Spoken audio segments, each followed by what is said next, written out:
Assalamualaikum warahmatullahi wabarakatuh. Bertemu saya kembali, tapi kali ini dalam pelajaran IPS ya. IPS kali ini kita membahas tentang interaksi sosial, di mana sering kita jumpai pada kehidupan sehari-hari ya. Nanti kita pelajari secara mendalam biar kita nggak kepo ya. Karena banyak kalimat-kalimat, kata-kata yang sering kita jumpai, dan teorinya itu juga sering kita jumpai. Ternyata yang kita lakukan sehari-hari itu ada di materi ya. Jadi biar kita nggak kepo. Jadi ditimbulkan lagi rasa ingin tahu kita. Baik, disiapkan catatannya, pulpen dan kertas atau buku. Nanti yang penting-penting bisa dicatat, atau silakan buka di LKS, juga ada interaksi sosial. Yang pertama yang kita bahas interaksi sosial. Interaksi sosial ya. Interaksi itu berasal dari bahasa apa? Interaksi. Tentunya bukan bahasa Indonesia ini ya. Jadi bahasa serapan dari bahasa Inggris. Interaksi berasal dari bahasa Inggris, yaitu interaction. Artinya hubungan atau tindakan. Kita melakukan interaksi. Kata ini sering kita jumpai pada kehidupan sehari-hari. Interaction atau hubungan. Ada yang bahasa Inggris, ada yang interest. Interest itu tertarik. Interaksi. Terus sosial. Sosial berasal dari apa? Sosial itu dari bahasa Indonesia serapan dari bahasa Latin ya. Sosial berasal dari bahasa Latin, socius. Ya. Artinya teman atau masyarakat. Bisa diartikan teman atau bisa diartikan masyarakat. Maka interaksi sosial adalah hubungan timbal balik antara individu dengan individu, antara individu dengan kelompok atau kelompok dengan kelompok. Harus timbal balik. Kalau tidak ada timbal balik, misalkan saya menerangkan, kalian hanya mendengarkan, ini namanya bukan timbal balik. Itu namanya belum terjadi interaksi. Interaksi itu seperti jual beli ya, jual beli. Ini regane pinten Pak? Terus dinyang. Nah, itu namanya timbal balik. Ada komunikasi, namanya interaksi. Kalau tidak ada timbal balik, namanya bukan interaksi ya.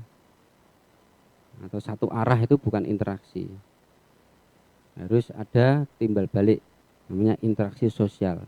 Bisa dilakukan individu dengan individu, orang per orang, atau individu dengan kelompok. Seperti Bapak guru menerangkan di kelas, ada diskusi, nah, namanya individu dengan kelompok. Atau kelompok dengan kelompok. Atau biasanya diskusi ya, kelompok dengan kelompok. Kita lanjutkan. Interaksi sosial sering disebut proses sosial, karena proses sosial itu menghasilkan interaksi sosial. Interaksi sosial di dalamnya ada proses sosial, jadi timbal balik tadi. Maka interaksi sosial diwujudkan dalam tindakan sosial. Jadi interaksi sosial itu bisa terwujud jika ada tindakan atau tadi ya, karena interaction itu artinya sudah tindakan.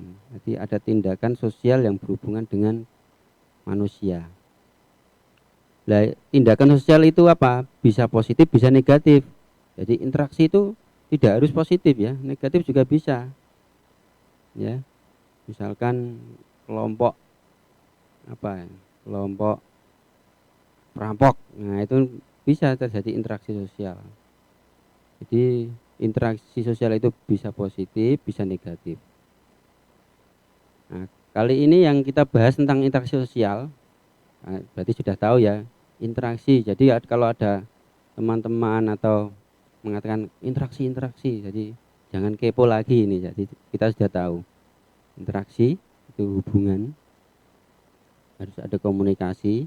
Sosial itu teman atau manusia. Kemudian yang kita bahas tentang interaksi sosial itu apa saja? Yang pertama, tentang tindakan sosial itu sendiri. Karena interaksi sosial bisa terwujud karena adanya tindakan sosial. Nah, interaksi sosial juga kita bahas, yaitu syarat terjadi interaksi sosial itu syaratnya apa. Nah, itu kita bahas nanti. Yang ketiga, bentuk interaksi sosial, bentuk-bentuknya apa saja. Ya. Pertama yang kita bahas tindakan sosial tadi, ada yang positif, ada yang negatif. Tindakan sosial di sini kita apa? Yang kita bahas yaitu ada tindakan yang rasional. Rasional apa? Sering kita dengar ini. Orang rasional, orang rasional. Itu rasional itu apa? Rasio itu perbandingan ya. Rasio itu perbandingan. Di dalam ilmu perbengkelan juga ada rasio. Ya, rasio, rasional apa ini? Yang kedua, irrasional. Dalam matematika juga ada bilangan rasional, ada bilangan irrasional. Pengertiannya juga beda ini nanti. Jadi ya anak-anak jangan sampai bingung. Tapi harus tahu rasional itu apa? Rasional adalah tindakan yang sadar dan masuk akal, ya. Jadi tindakan sosial yang dilakukan dengan sadar, masuk akal, dan dengan banyak pertimbangan. Contohnya apa ini? Misalkan kalian ingin besok ya kuliah, jurusan apa? Nah ini harus kita lakukan tindakan yang sadar, masuk akal, dan banyak pertimbangan. Saya ingin jurusan misalkan apa? Teknik misalnya. Ya, teknik mesin misalnya. Atau ingin jurusan bahasa Arab atau sastra Arab atau apa ya. Harus dengan pertimbangan yang matang-matang. Ya, masuk akal dan namanya melakukan keputusan, yaitu tindakan kepada seseorang atau kelompok dengan rasional. Ya. Kemudian irrasional apa? Irrasional adalah tindakan yang tidak masuk akal. Akan tetapi sebagian itu dipercaya bisa memberi manfaat. Atau bahasa Jawanya untung-untungan ya, bejan-bejan. Namanya irrasional. Jadi tanpa pertimbangan. Tidak masuk akal tapi kadang bisa memberi manfaat. Nah ini banyak sekarang di media sosial atau di anunya. Kadang ada yang misalkan ini banyak ini aplikasi yang seperti apa itu, apa ya, auto gajian atau apa ya, misalkan apa mengumpulkan 100.000 nanti dapat 1 juta. Ya ada yang tidak ada. Jadi kalian perlu hati-hati karena interaksi sekarang atau hubungan sekarang ini sangat tidak hanya di depan mata tapi di dunia maya, dunia yang apa yang tidak bisa kita jangkau tetapi kita bisa melakukan. Jadi irrasional. Jadi kalau bahasa Jawanya itu untung-untungan ya, irrasional. Kadang bisa memberi manfaat, kadang malah bisa merugikan. Maka kalau bisa kita harus melakukan tindakan yang rasional. Kemudian setelah tindakan sosial kita membahas syarat terjadinya interaksi sosial atau ciri-ciri interaksi sosial itu apa? Harus dilakukan lebih dari satu orang, ya. Harus lebih dari satu orang, tidak boleh. Namanya kalau satu orang bukan, ya. Lebih dari satu orang. Yang kedua ada komunikasi tadi. Kalau lebih dari satu orang tapi tidak ada komunikasi atau timbal balik, namanya bukan interaksi sosial. Namanya ya komunikasi satu arah atau monolog, ya. Jadi harus ada komunikasi timbal balik, tanya dan menjawab, tanya jawab itu. Yang ketiga harus ada dimensi waktu. Yang keempat harus mempunyai tujuan tertentu, baik itu tujuan yang baik atau tujuan yang buruk. Ya, kalau yang baik ya misalkan ayo kita ngaji, ayo kita, itu namanya baik. Yang buruk ya ada, ayo kita membuli orang. Nanti jadi kelompok tertentu bersepakat rembukan membuli temannya, itu namanya tujuan yang jelek.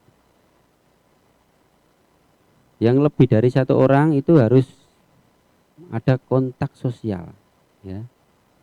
Jadi satu orang pasti ada kontak sosial. Kontak sosial itu apa? Yaitu ada namanya kontak sosial primer langsung. Seperti kita sama teman kita jabat tangan, terus menyapa, piye kabare, itu namanya langsung, kontak langsung. Nah, yang sering kita lakukan itu kadang jarang langsung, yaitu yang kedua, yaitu kontak secara tidak langsung. Jadi syarat terjadinya interaksi lebih dari satu orang, pasti terjadi kontak sosial. Kontak itu hubungan, kontak. Nah, namanya kontak batin ya ada ya. Nah, kontak batin itu namanya sekunder, tidak langsung. Ya. Yaitu sekarang di medsos, media sosial itu secara tidak langsung. Jadi secara tidak langsung itu kadang sulit ya. Secara tidak langsung. Sekarang di media sosial. Makanya hati-hati ya. Yang tidak langsung ini di media sosial ada yang surat menyurat ya. Sekarang ya chat, email, namanya kontak sekunder tidak langsung. Jadi kata-kata ini yang dulunya asing bagi kita, sekarang kita sudah tahu. Primer itu kebutuhan pokok, kontak pokok atau langsung. Yang kedua, komunikasi, harus terjadi komunikasi. Komunikasi itu ada verbal. Nah, verbal kan kita sering komunikasi verbal itu secara lisan bisa, secara tertulis bisa. Kalau kita mengutarakan sesuatu, ada orang yang dengan lisan, ada yang tertulis.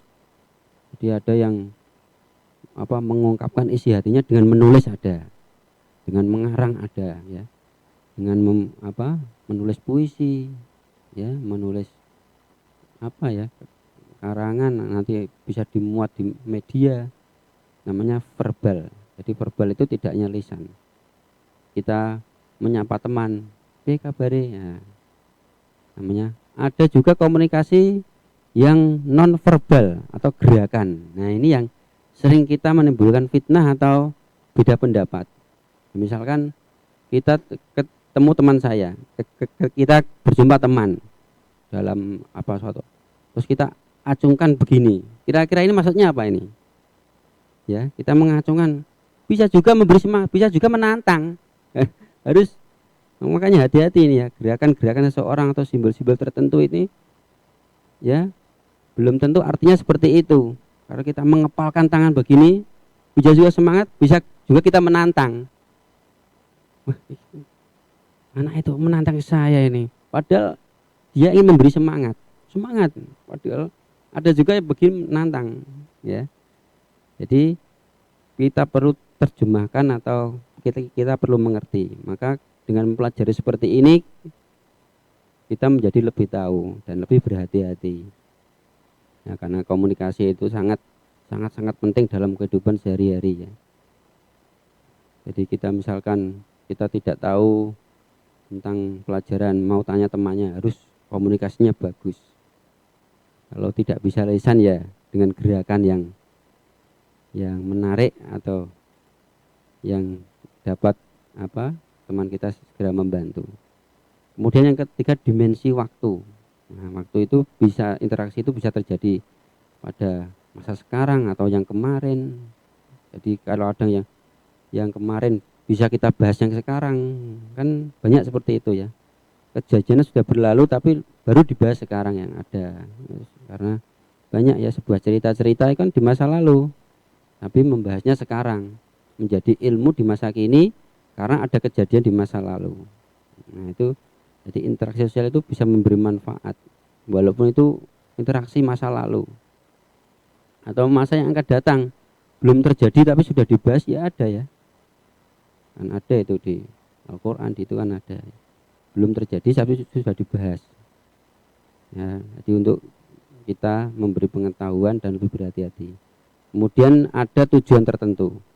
Kalau lebih dari satu orang, ada komunikasi, ada waktunya, sekarang atau besok atau yang akan datang, tapi tidak ada tujuan, namanya bukan terjadi interaksi. ya, tujuan. Jadi syarat lebih dari satu orang, komunikasi, dimensi waktu, tujuan tertentu. Bisa ditulis ya, atau di nanti kemarin sudah saya kirimkan materi tentang interaksi ada. Dibaca itu komplit. Kemudian bentuk interaksi, ada namanya asosiatif. Artinya ada bentuk disosiatif atau lawan dari asosiatif itu disosiatif. Asosiatif yaitu sebuah kelompok atau kesamaan pandangan dan tindakan dalam berinteraksi sehingga tercipta kerukunan. Jadi asosiatif itu lebih kepada kerukunan, asosiasi. Kalau disosiatif kebalikannya, jadi interaksi yang menimbulkan pertentangan dan persaingan.